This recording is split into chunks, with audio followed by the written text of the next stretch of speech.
एक बार की बात है, एक छोटे से गांव में एक बच्चा था जिसका नाम राजू था।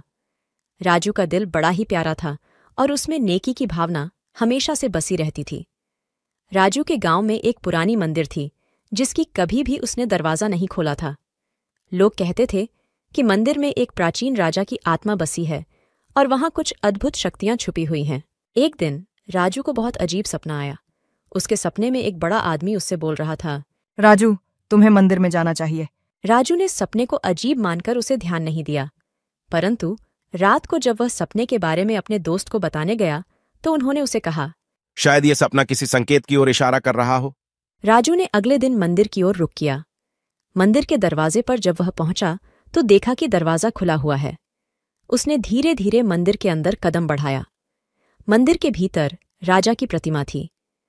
राजू ने उस प्रतिमा को प्रणाम किया और फिर आगे बढ़ते हुए देखा कि एक छोटा सा पिटारा वहां रखा हुआ है।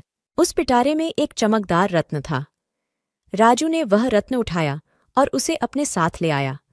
लेकिन जैसे ही वह मंदिर से बाहर निकला, एक चमत्कार हुआ। राजू के अंगूठे से रत्न ने अचानक चमकना बंद कर दिया। राजू को यह समझ में नहीं आया कि क्या हुआ है। वह अपने गांव वापस चला गया। लेकिन रात को जब वह सो रहा था तो उसके सपने में वह आदमी फिर से आया और बोला, राजू, तुम्हें इस रत्न का सही उपयोग करना होगा। राजू ने सपने का संदेश समझा और अगले दिन उसे गांव के सर्वोत्तम राजा के पास ले गया। वह राजा बहुत प्रसन्न हुए और राजू को बड़ा इनाम देने का वायदा किया। लेकिन राजू ने उसे इनाम की बजाय उस रत्न को राजा को सौंप दिया।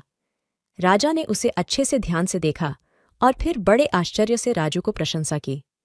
राजा ने कहा, राजू, तुमने सचमुच बड़ी समझदारी और नेतृत्व का परिचय दिया है। इस रत्न में जो चमक है वह सिर्फ उसके सही उपयोग में है। राजू ने रत्न का सही उपयोग करके अपने गांव की समृद्धि में मदद की और लोगों के जीवन में खुशियां लाई। उसकी यह कहानी उसके गांव में हमेशा सुनी जाती है और हर किसी को इससे नया सीखने को मिलता है।